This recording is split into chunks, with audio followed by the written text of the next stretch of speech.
নমস্কার বন্ধুরা, audio story এবং চিত্রায় আপনাদের স্বাগত। আজকেও রইল একটি অসাধারণ প্রেমের গল্প। রবীন্দ্রনাথ সম্পর্কে ভাবতে গেলেই আমাদের কিন্তু সমস্ত রকম প্রেমের গল্পের কথা মনে পড়ে।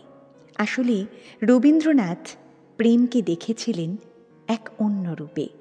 কোথাও যেন তিনি পুরুষ ও নারীর হৃদয়ের ভিতরে প্রবেশ করে তাকে খান খান করে ভেঙে দেখিয়েছেন কেমন করে বুকের অন্তরালে ধীরে ধীরে জমা হয় ভালোবাসা, আর ভালোবাসা থেকেই আসে প্রেম এবং মান অভিমানের ঘাত প্রতিঘাত।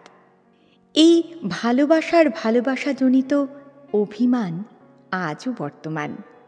তাই রবীন্দ্রনাথ ঠাকুরের প্রেমে আমরা নতুন করে আবিষ্কার করি আমাদের নিজেদেরকে আরও আরেকবার। আসুন তেমন করেই আরও একবার নিজেদের ভালোবাসাকে খুঁজে ফিরি তাঁরই লেখা আরও একটি ছোট গল্প মানভঞ্জনে। শুরু করছি আজকের গল্প মানভঞ্জন।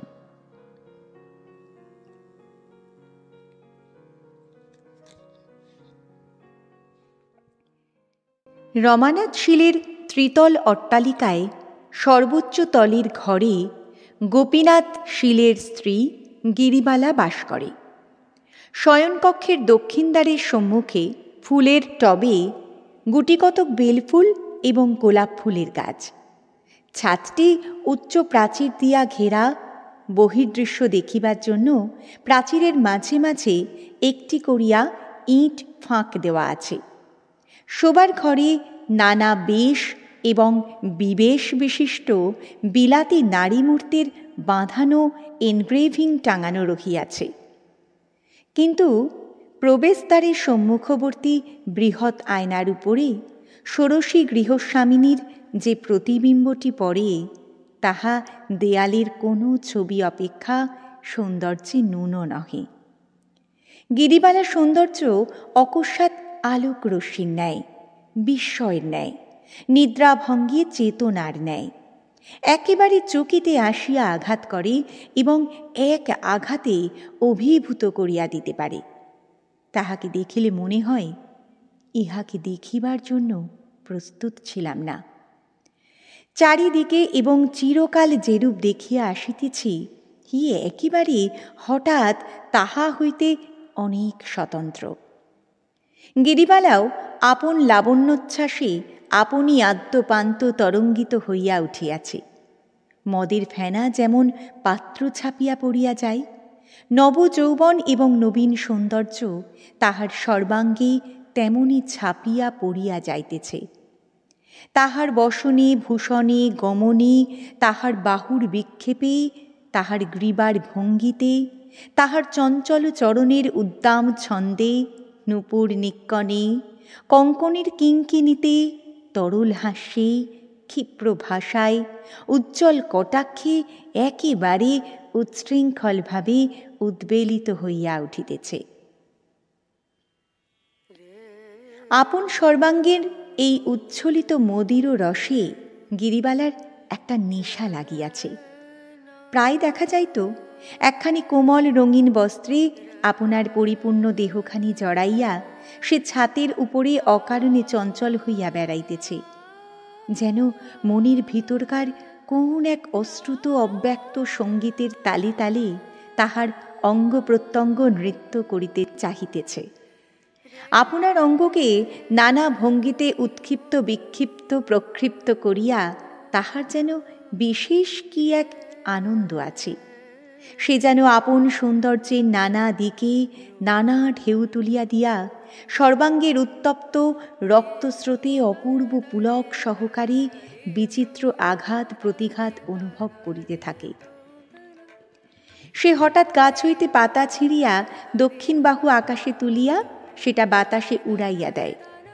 অমনি তাহার বালা বাজিয়া উঠে, তাহার অঞ্চল বিস্রস্ত হইয়া পড়ে, তাহার সুললিত বাহুর ভঙ্গিটি পীর মুক্ত অদৃশ্য পাখির মতো অনন্ত আকাশে মেঘরাজ্যের অভিমুখে উড়িয়া চলিয়া যায়। হঠাৎ সে টব হইতে একটা মাটির ঢেলা তুলিয়া অকারণে ছুঁড়িয়া ফেলিয়া দেয়। চরণাঙ্গুলির উপর ভর দিয়া উচ্চ হইয়া দাঁড়াইয়া প্রাচীরের ছিদ্র দিয়া বৃহৎ বহির জগৎটা একবার চট করিয়া দেখিয়া লয়, আবার ঘুরিয়া আঁচল ঘুরাইয়া চলিয়া আসে। আঁচলের চাবির গোছা ঝিনঝিন করিয়া বাজিয়া উঠে। হয়তো আয়নার সম্মুখে গিয়া খোঁপা খুলিয়া ফেলিয়া অসময়ে চুল বাঁধিতে বসে। চুল বাঁধিবার দড়ি দিয়া কেশমূল বেষ্টন করিয়া সেই দড়ি কুন্দ দন্ত পংক্তিতে দংশন করিয়া ধরে। দুই বাহু ঊর্ধ্বে তুলিয়া মস্তকের পশ্চাতে বেণীগুলিকে দৃঢ় আকর্ষণে কুণ্ডলায়িত করে। চুল বাঁধা শেষ করিয়া হাতের সমস্ত কাজ ফুরাইয়া যায়। তখন সে আলস্য ভরে কোমল বিছানার উপরে আপনাকে পত্রান্তরালচ্যুত একটি জ্যোৎস্না লেখার মতো বিস্তীর্ণ করিয়া দেয়। তাহার সন্তানাদি নাই, ধনী গৃহে তাহার কোনো কাজকর্মও নাই। সে কেবল নির্জনে প্রতিদিন আপনার মধ্যে আপনি সঞ্চিত হইয়া শেষকালে আপনাকে আর ধারণ করিয়া রাখিতে পারিতেছে না। স্বামী আছে, কিন্তু স্বামী তাহার আয়ত্তের মধ্যে নাই। গিরিবালা বাল্যকাল হইতে যৌবনে এমন পূর্ণ বিকশিত হইয়া উঠিয়াও কেমন করিয়া তাহার স্বামীর চক্ষু এড়াইয়া গেছে। বরঞ্চ বাল্যকালে সে তাহার স্বামীর আদর পাইয়াছিল। স্বামী তখন স্কুল পালাইয়া তাহার সুপ্ত অভিভাবক দিগকে বঞ্চনা করিয়া নির্জন মধ্যাহ্নে তাহার বালিকা স্ত্রীর সহিত প্রণয়ালাপ করিতে আসিত। এক বাড়িতে থাকিয়াও শৌখিন চিঠির কাগজে স্ত্রীর সহিত চিঠিপত্র লেখালেখি করিত। স্কুলের বিশেষ বন্ধুদিগকে সেই সমস্ত চিঠি দেখাইয়া গর্ব অনুভব করিত। তুচ্ছ এবং কল্পিত কারণে স্ত্রীর সহিত মান অভিমানেরও অসদ্ভাব ছিল না। এমন সময়ে বাপের মৃত্যুতে গোপীনাথ স্বয়ং বাড়ির কর্তা হইয়া উঠিল। কাঁচা কাঠের তক্তায় শীঘ্র পোকা ধরে।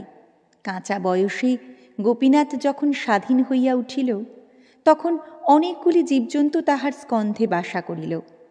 তখন ক্রমে অন্তঃপুরে তাহার গতিবিধি হ্রাস হইয়া অন্যত্র প্রসারিত হইতে লাগিল। দলপতিত্বের একটা উত্তেজনা আছে। মানুষের কাছে মানুষের নেশাটা অত্যন্ত বেশি। অসংখ্য মনুষ্য জীবন এবং সুবিস্তীর্ণ ইতিহাসের উপর আপন প্রভাব বিস্তার করিবার প্রতি নেপোলিয়নের যে একটা প্রবল আকর্ষণ ছিল, একটি ছোট বৈঠকখানার ছোট কর্তাটিরও নিজের ক্ষুদ্র দলের নেশা অল্পতর পরিমাণে সেই এক জাতীয়। সামান্য ইয়ার্কি বন্ধনে আপনার চারিদিকে একটা লক্ষ্মী ছাড়া ইয়ার মণ্ডলী সৃজন করিয়া তুলিলে তাহাদের উপর আধিপত্য এবং তাহাদের নিকট হইতে বাহবা লাভ করা একটা প্রচণ্ড উত্তেজনার কারণ হইয়া দাঁড়ায়। সেজন্য অনেক লোক বিষয়নাশ, ঋণ, কলঙ্ক সমস্তই স্বীকার করিতে প্রস্তুত হয়। গোপীনাথ তাহার ইয়ার সম্প্রদায়ের অধ্যক্ষ হইয়া ভারী মাতিয়া উঠিল। সে প্রতিদিন ইয়ার্কির নবনব কীর্তি, নবনব গৌরব লাভ করিতে লাগিল। তাহার দলের লোক বলিতে লাগিল, শ্যালকবর্গের মধ্যে ইয়ার্কিতে অদ্বিতীয় খ্যাতি লাভ করিল গোপীনাথ। সেই গর্বে, সেই উত্তেজনায় অন্যান্য সমস্ত সুখ দুঃখ কর্তব্যের প্রতি অন্ধ হইয়া হতভাগ্য ব্যক্তিটি রাত্রি দিন আবর্তের মতো পাক খাইয়া খাইয়া বেড়াইতে লাগিল। এদিকে জগজ্জয়ী রূপ লইয়া আপন অন্তঃপুরের প্রজাহীন রাজ্যে শয়নগৃহের শূন্য সিংহাসনে গিরিবালা অধিষ্ঠান করিতে লাগিল। সে নিজে জানিত বিধাতা তাহার হস্তে রাজদণ্ড দিয়াছেন। সে জানিত প্রাচীরের ছিদ্র দিয়া যে বৃহৎ জগৎখানি দেখা যাইতেছে, সেই জগৎটিকে সে কটাক্ষে জয় করিয়া আসিতে পারে। অথচ বিশ্ব সংসারের মধ্যে একটি মানুষকেও সে বন্দী করিতে পারে নাই। গিরিবালার একটি সুরসিকা দাসী আছে, তাহার নাম সুধো, অর্থাৎ সুধামুখী। সে গান গাহিত, নাচিত, ছড়া কাটিত, প্রভুপত্নীর রূপের ব্যাখ্যা করিত এবং অরসিকের হস্তে এমন রূপ নিষ্ফল হইল বলিয়া আক্ষেপ করিত। গিরিবালার যখন তখন এই সুধোকে নহিলে চলিত না। উল্টিয়া পাল্টিয়া সে নিজের মুখের শ্রী, দেহের গঠন, বর্ণের উজ্জ্বলতা সম্বন্ধে বিস্তৃত সমালোচনা শুনিত। মাঝে মাঝে তাহার প্রতিবাদ করিত এবং পরম পুলকিত চিত্তে সুধোকে মিথ্যাবাদিনী, চাটুভাষিনী বলিয়া গঞ্জনা করিতে ছাড়িত না। শুধু তখন শত শত শপথ সহকারে নিজের মতের অকৃত্রিমতা প্রমাণ করিতে বসিত। গিরিবালার পক্ষে তাহা বিশ্বাস করা নিতান্ত কঠিন হইত না। শুধু গিরিবালাকে গান শোনাইত। দাসখত দিলাম লিখে শ্রীচরণে। এই গানের মধ্যে গিরিবালা নিজের অলক্তাঙ্কিত আনন্দ সুন্দর চরণ পল্লবের স্তব শুনিতে পাইত এবং একটি পদলুণ্ঠিত দাসের ছবি তাহার কল্পনায় উদিত হইত। কিন্তু হায়, দুটি শ্রীচরণ মলের শব্দে শূন্য ছাতের উপরে আপন জয়গান ঝঙ্কৃত করিয়া বেড়ায়, তবু কোনো স্বেচ্ছা বিকৃত ভক্ত আসিয়া দাসখত লিখিয়া দিয়া যায় না। গোপীনাথ যাহাকে দাসখত লিখিয়া দিয়াছে তাহার নাম লবঙ্গ। সে থিয়েটারে অভিনয় করে, সে স্টেজের উপর চমৎকার মূর্ছা যাইতে পারে।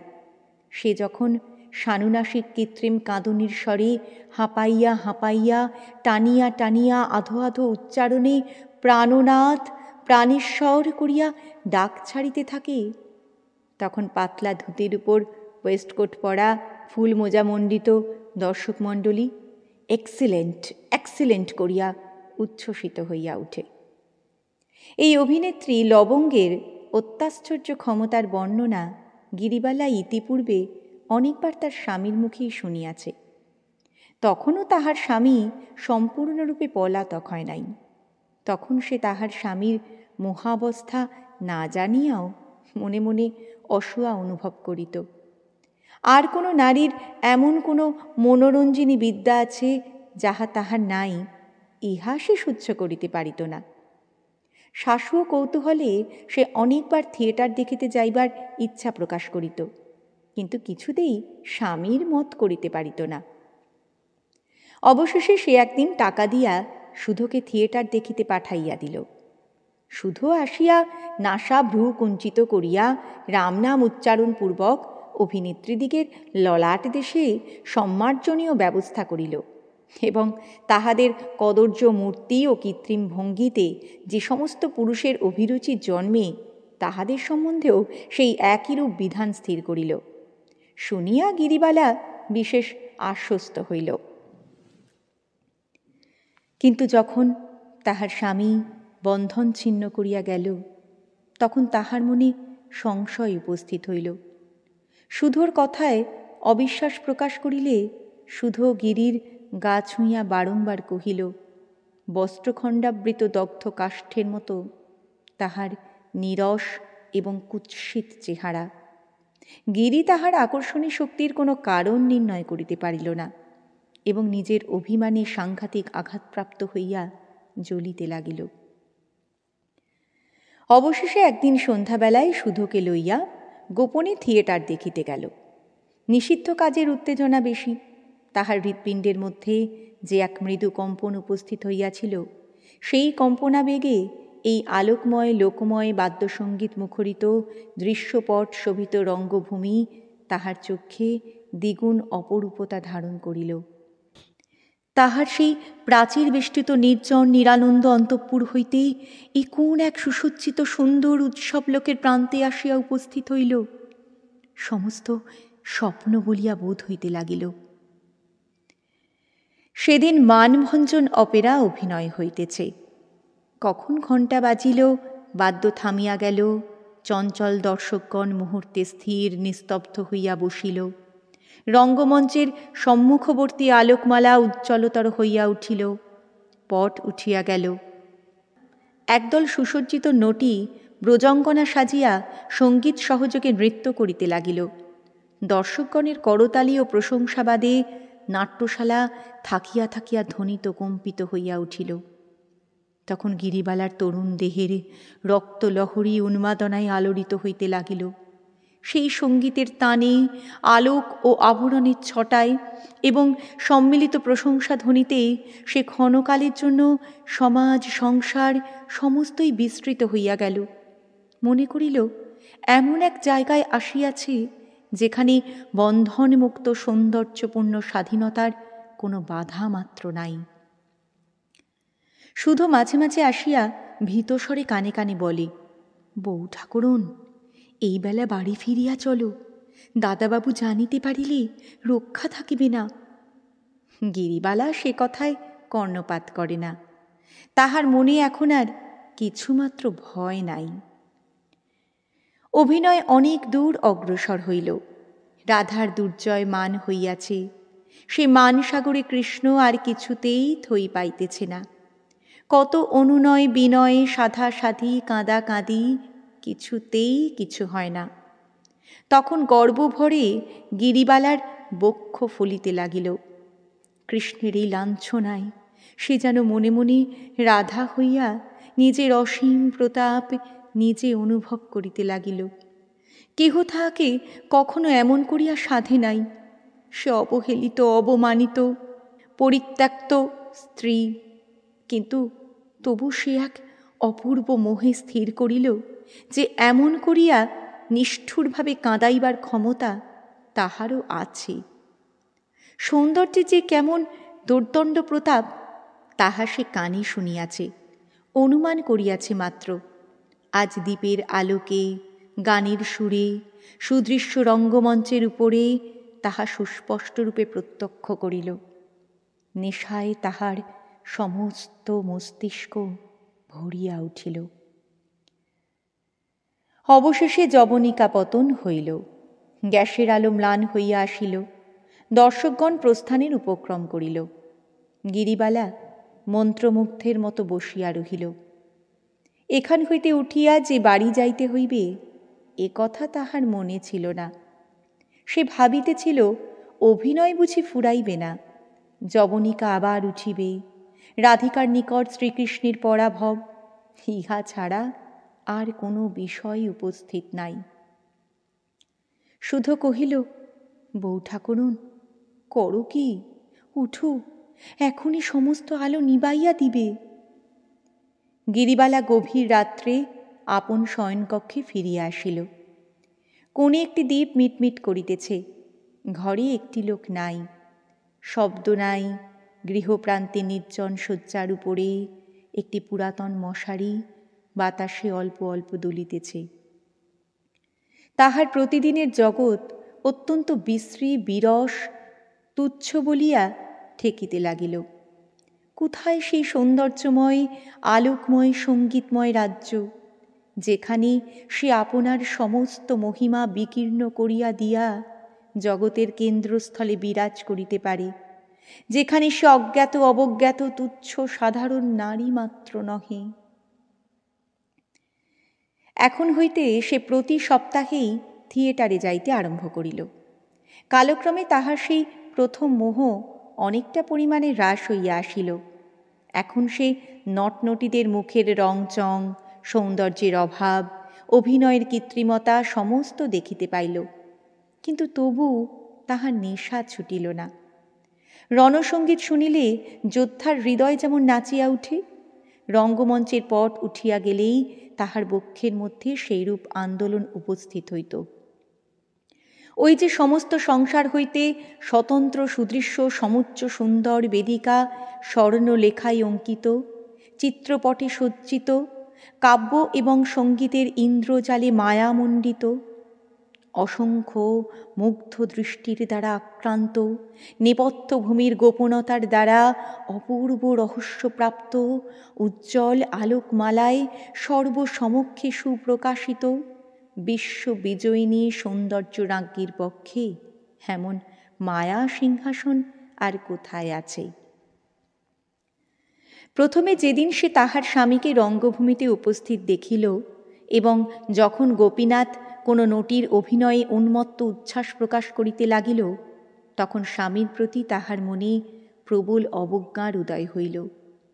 সে জর্জরিত চিত্তে মনে করিল, যদি কখনো এমন দিন আসে যে তাহার স্বামী তাহার রূপে আকৃষ্ট হইয়া দগ্ধ পক্ষ পতঙ্গের মতো তাহার পদতলে আসিয়া পড়ে এবং সে আপন চরণ নখরের প্রান্ত হইতে উপেক্ষা বিকীর্ণ করিয়া দিয়া অভিমান ভরে চলিয়া যাইতে পারে, তবেই তাহার এই ব্যর্থ রূপ, ব্যর্থ যৌবন সার্থকতা লাভ করিবে। কিন্তু সে শুভদিন হাসিল কই? আজকাল গোপীনাথের দর্শন পাওয়াই দুর্লভ হইয়াছে। সে আপন প্রমত্ততার ঝড়ের মুখে ধূলিধ্বজের মতো একটা দল পাকাইয়া ঘুরিতে ঘুরিতে কোথায় চলিয়া গিয়াছে তাহার আর ঠিকানা নাই।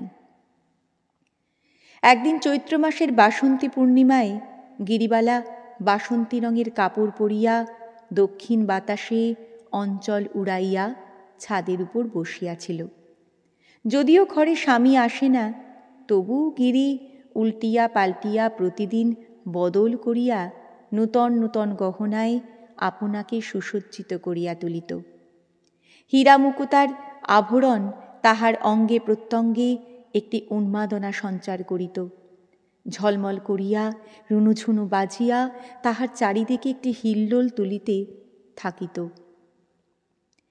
আজ সে হাতে বাজুবন্ধ এবং গলায় একটি চুনি ও মুক্তার কণ্ঠি পরিয়াছে এবং বাম হস্তের কনিষ্ঠ অঙ্গুলিতে একটি নীলার আংটি দিয়াছে। শুধু পায়ের কাছে বসিয়া মাঝে মাঝে তাহার নিটোল কোমল রক্তোৎপল পদপল্লবে হাত বুলাইতেছিল এবং অকৃত্রিম উচ্ছ্বাসের সহিত বলিতেছিল, আহা বউ ঠাকুরন, আমি যদি পুরুষ মানুষ হইতাম, তাহা হইলে এই পা দুখানি বুকে লইয়া মরিতাম। গিরিবালা সগর্বে হাসিয়া উত্তর দিতেছিল, বোধ করি বুকে না লইয়াই মরিতে হইত, তখন কি আর এমন করিয়া পা ছড়াইয়া দিতাম? আর বকিস নে, তুই সেই গানটা গা। শুধু সেই জ্যোৎস্নাপ্লাবিত নির্জন ছাদের উপর গাহিতে লাগিল, দাসখত দিলেম লিখে শ্রীচরণে, সকলে সাক্ষী থাকুক বৃন্দাবনে। তখন রাত্রি 10টা। বাড়ির আর সকলে আহারাদি সমাধা করিয়া ঘুমাইতে গিয়াছে। এমন সময় আতর মাখিয়া উড়ানি উড়াইয়া হঠাৎ গোপীনাথ আসিয়া উপস্থিত হইল। শুধু অনেকখানি জিভ কাটিয়া 7 হাত ঘোমটা টানিয়া দীর্ঘশ্বাসে পলায়ন করিল। গিরিবালা ভাবিল, তাহার দিন আসিয়াছে। সে মুখ তুলিয়া চাহিল না। সে রাধিকার মতো গুরুমান ভরে অটল হইয়া বসিয়া রহিল, কিন্তু দৃশ্যপট উঠিল না। শিখি পুচ্ছচূড়া পায়ের কাছে লুটাইল না। কেহ রাগিনীতে গাহিয়া উঠিল না, কেন পূর্ণিমা আধার করো লুকায়ে বদন শশী। সঙ্গীতহীন নিরস কণ্ঠে গোপীনাথ বলিল, একবার চাবিটা দাও দেখি। এমন জ্যোৎস্নায়, এমন বসন্তে, এতদিনের বিচ্ছেদের পরে এই কি প্রথম সম্ভাষণ? কাব্যে, নাটকে, উপন্যাসে যাহা লেখে তাহার আগাগোড়াই মিথ্যা কথা। অভিনয় মঞ্চেই প্রণয়ী গান গাহিয়া পায়ে আসিয়া লুটাইয়া পড়ে এবং তাহাই দেখিয়া যে দর্শকের চিত্ত বিগলিত হইয়া যায়, সেই লোকটি বসন্ত নিশীথে গৃহ ছাদে আসিয়া আপন অনুপমা যুবতী স্ত্রীকে বলে, ওগো একবার চাবিটা দাও দেখি। তাহাতে না আছে রাগিনী, না আছে প্রীতি, তাহাতে কোনো মোহ নাই, মাধুর্য নাই, তাহা অত্যন্ত অকিঞ্চিৎকর।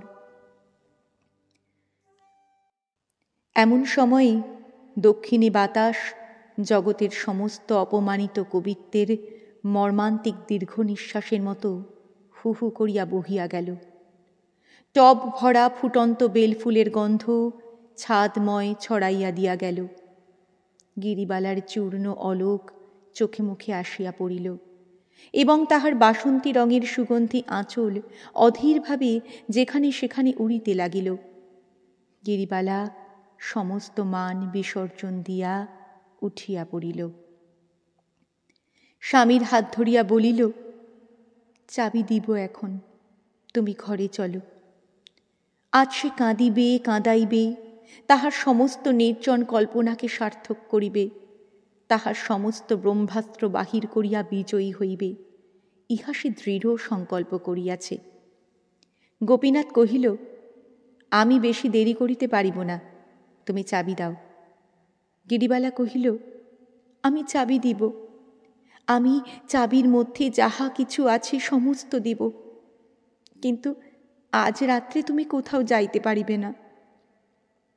গোপীনাথ বলিল, সে হইবে না, আমার বিশেষ দরকার আছে। গিরিবালা বলিল, তবে আমি চাবি দিব না। গোপী বলিল, দিবে না বই কি, কেমন না দাও দেখিব। বলিয়া সে গিরিবালার আঁচলে দেখিল চাবি নাই। ঘরের মধ্যে ঢুকিয়া তাহার আয়নার বাক্সর দেরাজ খুলিয়া দেখিল তাহার মধ্যেও চাবি নাই। তাহার চুল বাঁধিবার বাক্স জোর করিয়া ভাঙিয়া খুলিল। তাহাতে কাজললতা, সিঁদুরের কৌটা, চুলের দড়ি প্রভৃতি বিচিত্র উপকরণ আছে, চাবি নাই। তখন সে বিছানা খাটিয়া, গদি উঠাইয়া, আলমারি ভাঙিয়া নাস্তানাবুদ করিয়া তুলিল। গিরিবালা প্রস্তর মূর্তির মতো শক্ত হইয়া দরজা ধরিয়া ছাদের দিকে চাহিয়া দাঁড়াইয়া রহিল। ব্যর্থ মনোরথ গোপীনাথ রাগে গড়গড় করিতে করিতে আসিয়া বলিল, চাবি দাও বলিতেছি, নহিলে ভালো হইবে না। গিরিবালা উত্তর মাত্র দিল না। তখন গোপী তাহাকে চাপিয়া ধরিল এবং তাহার হাত হইতে বাজুবন্ধ, গলা হইতে কণ্ঠি, অঙ্গুলি হইতে আংটি ছিনিয়া লইয়া তাহাকে লাথি মারিয়া চলিয়া গেল। বাড়ির কাহারও নিদ্রাভঙ্গ হইল না, পল্লীর কেহ কিছুই জানিতে পারিল না। জ্যোৎস্না রাত্রি তেমনি নিস্তব্ধ হইয়া রহিল। সর্বত্র যেন অখণ্ড শান্তি বিরাজ করিতেছে, কিন্তু অন্তরের চিৎকার ধ্বনি যদি বাহিরে শোনা যাইত, তবে সেই চৈত্র মাসের সুখ সুপ্ত জ্যোৎস্না নিশীথিনী অকস্মাৎ তীব্রতম আর্তস্বরে দীর্ণ বিদীর্ণ হইয়া যাইত। এমন সম্পূর্ণ নিঃশব্দে এমন হৃদয় বিদারণ ব্যাপার ঘটিয়া থাকে। অথচ সে রাত্রিও কাটিয়া গেল। এমন পরাভব, এত অপমান গিরিবালা সুধোর কাছেও বলিতে পারিল না। মনে করিল আত্মহত্যা করিয়া এই অতুল রূপ যৌবন নিজের হাতে খণ্ড খণ্ড করিয়া ভাঙিয়া ফেলিয়া সে আপন অনাদরের প্রতিশোধ লইবে। কিন্তু তখনই মনে পড়িল, তাহাতে কাহারও কিছু আসিবে যাইবে না। পৃথিবীর যে কতখানি ক্ষতি হইবে তাহা কেহ অনুভবও করিবে না। জীবনেও কোনো সুখ নাই, মৃত্যুতেও কোনো সান্ত্বনা নাই। গিরিবালা বলিল, আমি বাপের বাড়ি চলিলাম। তাহার বাপের বাড়ি কলিকাতা হইতে দূরে। সকলেই নিষেধ করিল, কিন্তু বাড়ির কর্ত্রী নিষেধও শুনিল না, কাহাকে সঙ্গেও লইল না। এদিকে গোপীনাথও সদল বলে নৌকা বিহারে কতদিনের জন্য কোথায় চলিয়া গিয়াছে কেহ জানে না। গান্ধর্ব থিয়েটারে গোপীনাথ প্রায় প্রত্যেক অভিনয়েই উপস্থিত থাকিত।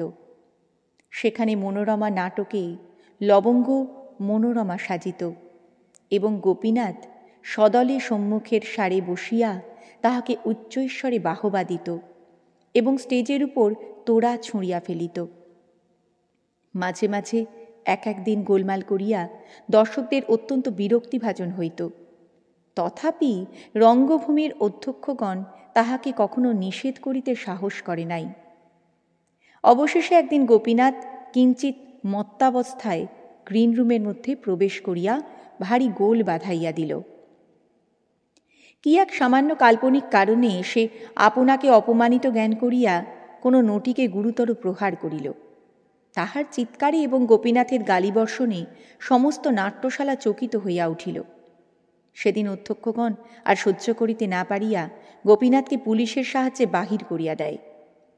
গোপীনাথ এই অপমানের প্রতিশোধ লইতে কৃত নিশ্চয় হইল।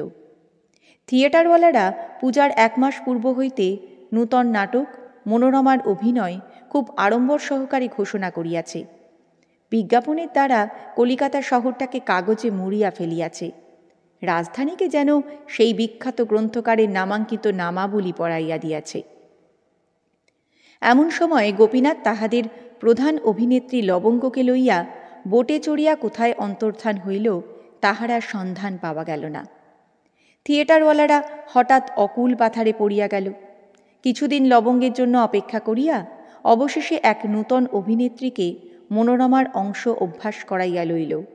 তাহাতে তাহাদের অভিনয়ের সময় পিছাইয়া গেল, কিন্তু বিশেষ ক্ষতি হইল না। অভিনয়স্থলে দর্শক আর ধরে না। শত শত লোক দ্বার হইতে ফিরিয়া যায়। কাগজেও প্রশংসার সীমা নাই। সে প্রশংসা দূর দেশে গোপীনাথের কানে গেল। সে আর থাকিতে পারিল না। বিদ্বেষে এবং কৌতূহলে পূর্ণ হইয়া সে অভিনয় দেখিতে আসিল। প্রথম পট উৎক্ষেপে অভিনয়ের আরম্ভ ভাগে মনোরমা দিনহীন বেশে দাসীর মতো তাহার শ্বশুর বাড়িতে থাকে। প্রচ্ছন্ন বিনম্র সংকুচিত ভাবে সে আপনার কাজকর্ম করে। কাহারও মুখে কথা নাই এবং তাহার মুখ ভালো করিয়া দেখাই যায় না।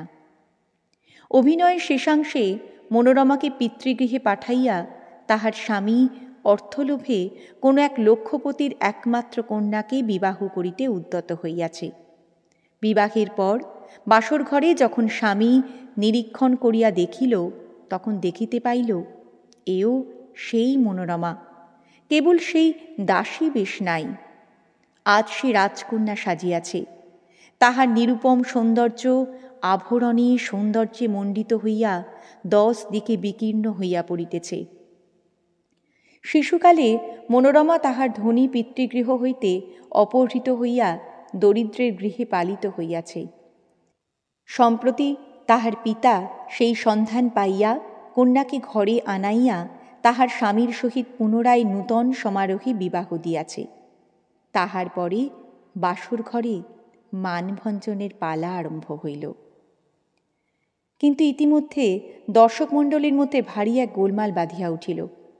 মনোরমা যতক্ষণ মলিন দাসীবেশে ঘোমটা টানিয়াছিল, ততক্ষণ গোপীনাথ নিস্তব্ধ হইয়া দেখিতেছিল। কিন্তু যখন সে আভরণে ঝলমল করিয়া, রক্তাম্বর পরিয়া, মাথার ঘোমটা ঘুচাইয়া, রূপের তরঙ্গ তুলিয়া বাসর ঘরে দাঁড়াইল এবং এক অনির্বচনীয় গর্বে গৌরবে গ্রীবা বঙ্কিম করিয়া সমস্ত দর্শকমণ্ডলীর প্রতি এবং বিশেষ করিয়া সম্মুখবর্তী গোপীনাথের প্রতি চকিত বিদ্যুতের ন্যায় অবজ্ঞা বজ্রপূর্ণ তীক্ষ্ণ কটাক্ষ নিক্ষেপ করিল, যখন সমস্ত দর্শকমণ্ডলীর চিত্ত উদ্বেলিত হইয়া প্রশংসার করতালিতে নাট্যস্থলী সুদীর্ঘকাল কম্পান্বিত করিয়া তুলিতে লাগিল, তখন গোপীনাথ সহসা উঠিয়া দাঁড়াইয়া গিরিবালা গিরিবালা করিয়া চিৎকার করিয়া উঠিল। ছুটিয়া স্টেজের উপর লাফ দিয়া উঠিবার চেষ্টা করিল। বাদকগণ তাহাকে ধরিয়া ফেলিল।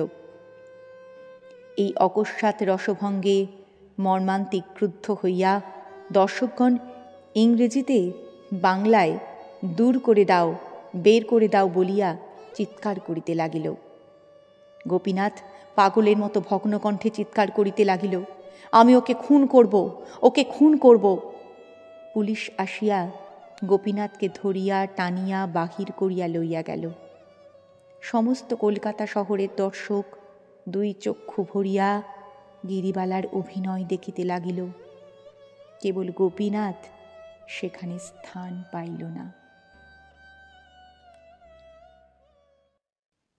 শেষ হল আজকের গল্প, রবীন্দ্রনাথ ঠাকুরের লেখা মানভঞ্জন।